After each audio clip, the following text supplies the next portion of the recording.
രജബും കടന്നു ഷഹബാനണഞ്ഞു റമളാനിലേക്ക് വരുമോ റഹ്മത്തു തന്നു പാപം പൊറുത്തു ഇത്തക്കും നമുക്ക് തരുമോ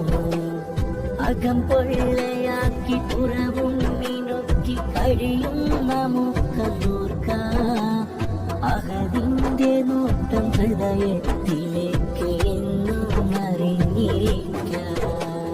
ഭവനം മിനുക്കി നാടും ഒരുക്കി വിഭവങ്ങൾ സൂക്കി വന്നു ഭയമൊട്ടുമില്ല പകലന്തിയോളം വിശക്കും സഹിച്ചു നിന്നു ഖുർആനതിൽ അതിക്റും